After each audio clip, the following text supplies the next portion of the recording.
Hey guys, Kyle out here in West Michigan. Want to give you guys our September electricity bill update with having solar panels. So this month we'll be reviewing the August activity, which is our September bill. And just before we get started, I will say that this is our second month of having solar panels. It has gone better than expected, but there are some interesting nuances that I did not know about until actually having the panel. So I'll go over that with you guys today if you're still considering getting solar. And but this is a good time of year for them. August. This is still a pretty solid performing month. Obviously, January is going to probably be the worst. May and June are usually the best performing months. So, like I said, August isn't too bad. So we'll dive into the numbers, and here we go. So just to get started, I will say, spoiler alert, our bill was $27.18 this month. And if you look at last year, same month for September's bill, it was $101. So pretty solid savings with having solar panels. But some things to note, you can see here, we actually generated 242 kilowatt hours of electricity, and we only were billed, so we only used 268. And if you look at last year, the same exact time, we used 521 kilowatt hours. So huge difference in the amount we actually used. And that's one thing, kind of one of the intangibles of having solar is the fact that you really start looking at every possible thing that's using energy in your house, and you try to stop it. So we turn off lights when we're not there.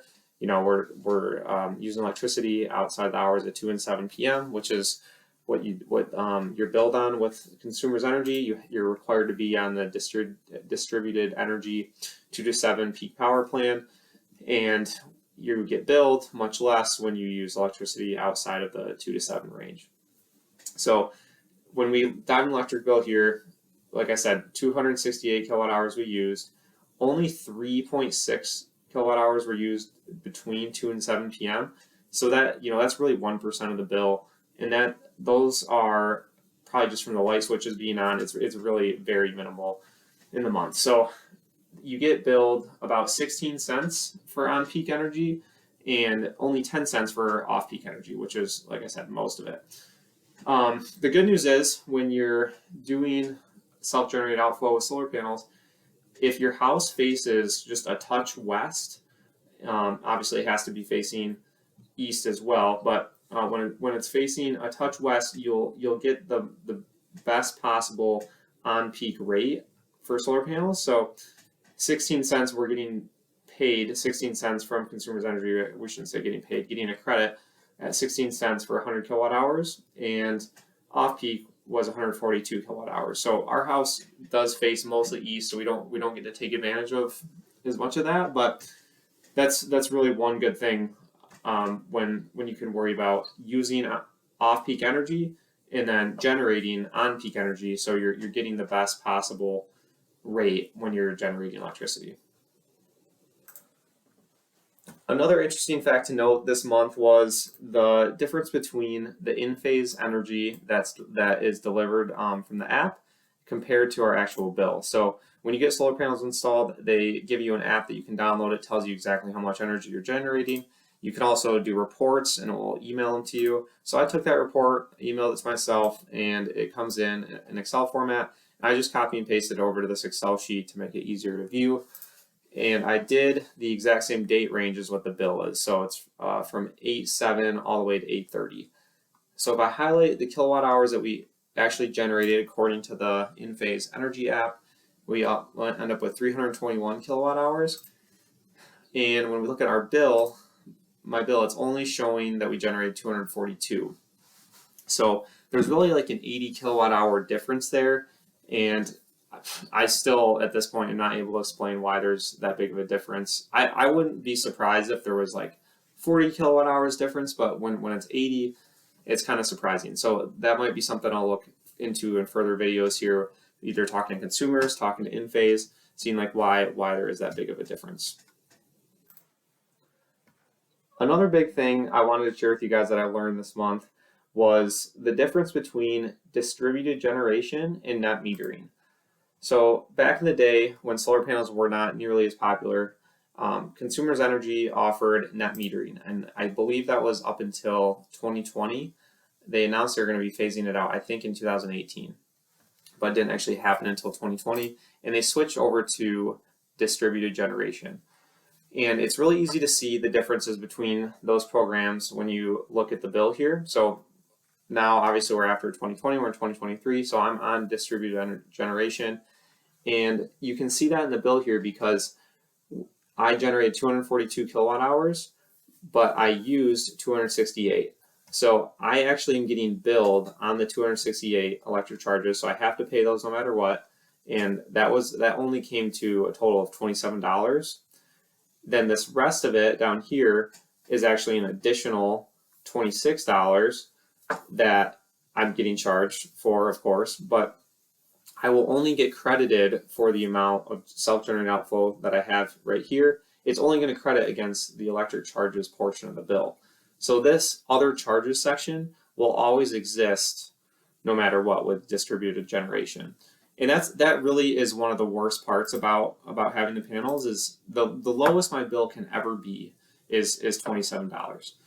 So this month I actually generated more dollars worth of energy than I used. So they gave me a credit of $2.53 that I can carry forward to next month, but that will only ever be able to be used against this on-peak or off-peak section of electric charges. The other charges will always be there. You can't use your credit towards any of the other charges. So really, I'm getting billed only for the other charges section this year because I generated more than I used. So that's one, like, I guess you could say it's nice that, of course, I'm getting the credit. You could be like, why are you complaining about that? But I'm complaining because Consumers Energy's decided, like, they still want to charge us the $26 just for the fact that they have system access, they have a surcharge, they have distribution, which is $17. There's so many other things that are being charged for, even though I generated more dollars than I actually used.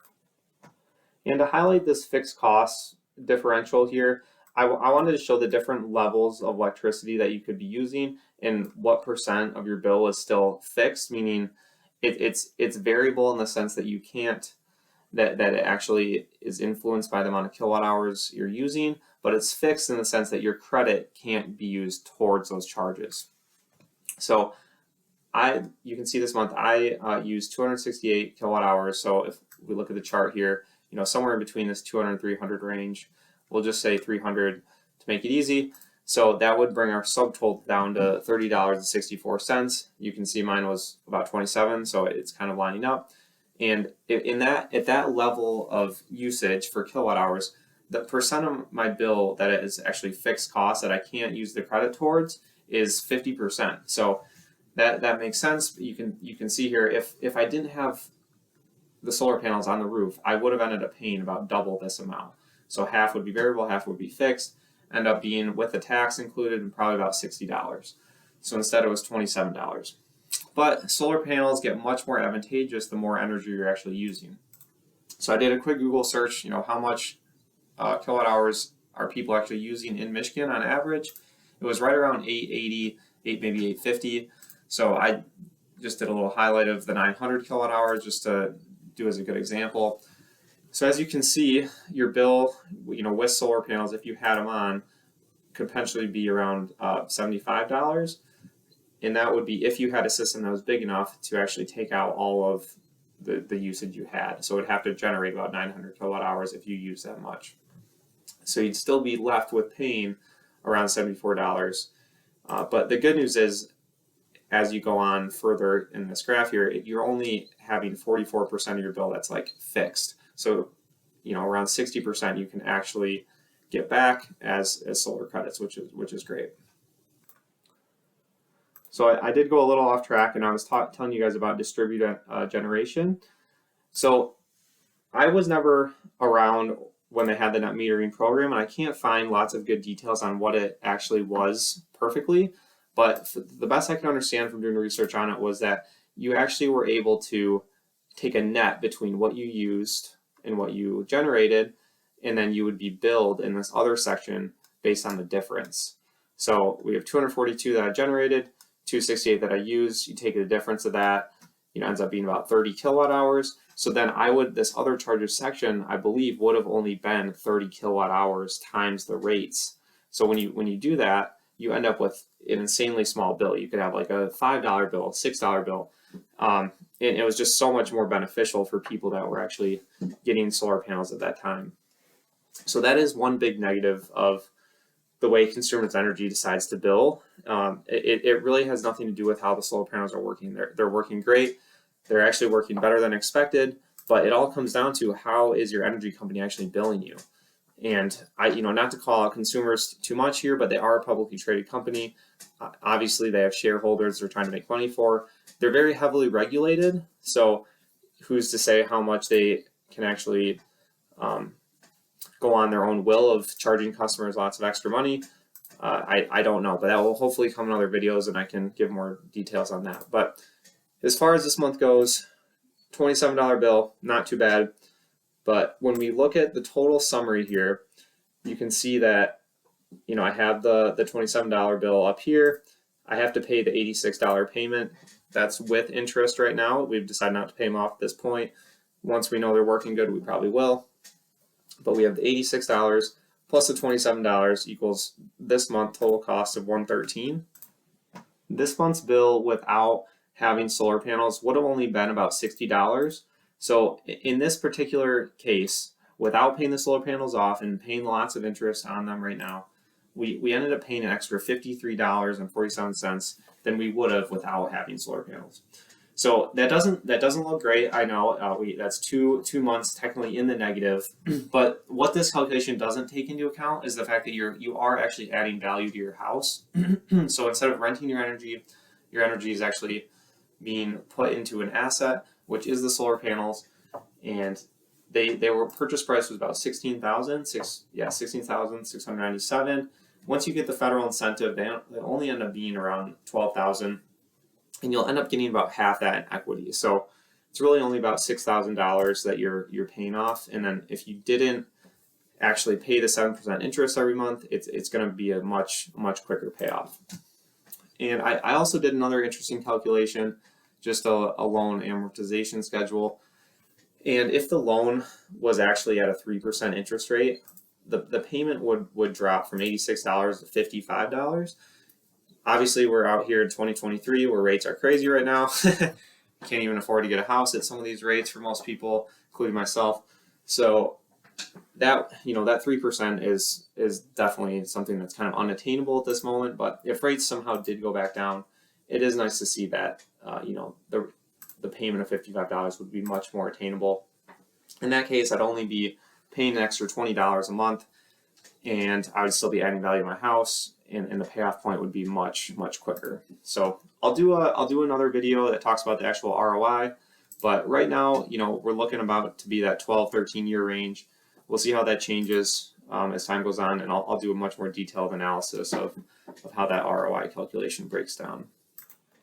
One other interesting way of looking at it is, of course, we paid in a total cost of $113 this month. And we would have only paid $60 because we used way less of closing, all the blinds when it's sunny out, turning lights off all the time. But we can't ignore the fact that last year at this exact same time, I was not doing that. I paid $101 just to rent the electricity, and this month I only had a $27 bill. So really, if you look at it that way, the fact that there's the intangibles of being more cautious about electricity you're using, you're adding value to your house, it still ends up being a great investment. Would definitely recommend it to everybody at this point, and I should say everybody that meets the criteria. So once again, if you don't have a new roof, if it's not facing the right direction, definitely don't recommend it. But for the people that do meet those requirements, it's kind of a no-brainer if you can get a good setup and also a good company to do it at a reasonable cost. So I hope that was helpful. If you have had net metering in the past, you have any questions about it I just went over, feel free to let me know. I'd really love to hear what people that actually have net metering set up, they're making lots of electricity, have $5 bills, maybe they're actually getting paid by the electric company. Love to hear how that works for you guys, so feel free to drop a comment or email me. So yeah, hope that was helpful, and thanks for listening.